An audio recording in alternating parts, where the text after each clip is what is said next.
د جا چینل درنو محترم اوریدونکو سید شهرزاد شاه ستاسو په خدمت کې حاضر دی. یقینا چې دا وخت زمونږ په گاونډ کې یو ډېر اهم ملک دی چې ایران نومیږي او په هغې کې ډېرې زیاتې مظاهرې روانې دي. په هغه ځای کې خلک هم روتې دي، ورسره بیا امنیتي ځواکونه هم روتې دي، انټرنیټ هم هلته بند دی، ټلیفون هم هلته قطع دی.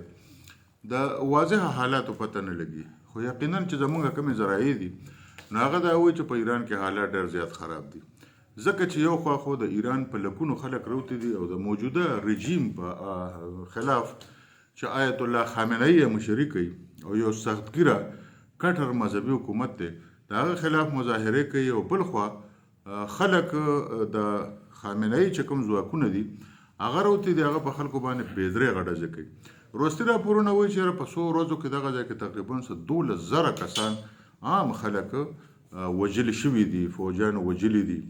نو دا ډېر یو خطرناک صورتحال دی او په داسې صورتحال کې بیا د امریکې صدر دا یو خبرداری ورکړی دی چې که دغه ځای کې مظاهرچیان ووژل شو نو امریکا به په ایران باندې حمله کوي. لومړۍ حمله خو یې پیدا کړې ده چې امریکې سمدستي د دنیا په ټولو هیوادونو باندې 25% ټیکس زیاتي لګولی دی چې څوک د ایران سره تجارت کوي. لہذا د هغې سره د ایران چې کومه سرکاري کرنسي ده چې ریال نومیږي هغه صفر ته راپروتې ده. لکه د هغې مثال د کاغذ شو، په هغې باندې اوس ایزم نه کېږي، بینکونه پکې دیوالیه شو. د دې نه علاوه دغه ځای کې اوس په عامه پیمانه باندې پانسیانې هم شروع شوي دي او روزانه په بنیاد باندې دغه ځای کې تقریبا چې د سلګونو په تعداد کې خلک پانسي کېږي کوم چې د ایران ځواکونو رانیولي دي. حالات دغه ځای کې ډېر زیات خراب دي او داسې ښکاري چې د ایران موجوده رژیم چې کوم دی هغه به ډېر مقاومت ونه کړی شي، ځکه چې یو خوا پسې خلک هم روتې دي، د هغوی پالیسۍ هم داسې دي. بل خوا که تاسو وګورئ نو امریکا هم هغوی نه پرېږدي. امریکا وایي چې لکه د حکومت چې کوم دی نو دا ټیک نه دی. یقینا چې د امریکې سره خو زمونږ څه په دې کې ملګرتیا نشته، د هر چا خپله خوښه ده چې کوم حکومت راولي هغه دې راولي.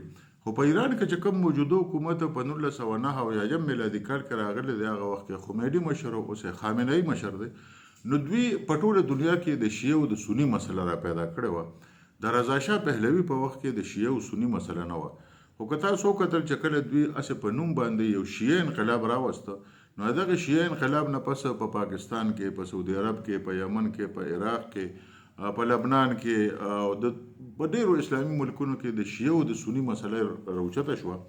او همدغه د ایران موجوده رژیم چې کوم دی نو هغه به دغه تنظیمونه سپورټ کول او اوسه پورې سپورټ کوي او د هندوستان سره هم د هغوی ډېر نږدې تعلقات دي. نو دغه یو وجه ده چې زمونږ په دې کې هېڅ کار نشته چې د ایران د خلکو کم خلک خوښي هماغه سړی دی په حکومت کې راشي.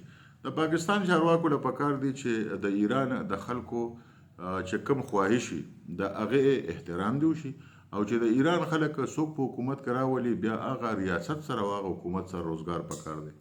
خو په دې هکله به موږ تاسو له سبا په خبري نړۍ کې هم پوره معلومات درکو. تاسو سبا 10 بجې روزانه زمونږ خبري نړۍ پروګرام هم په دې چینل باندې اورېدی شئ، نو په دې باندې به تاسو له زه بیا تفصیلي خبرونه درکوم.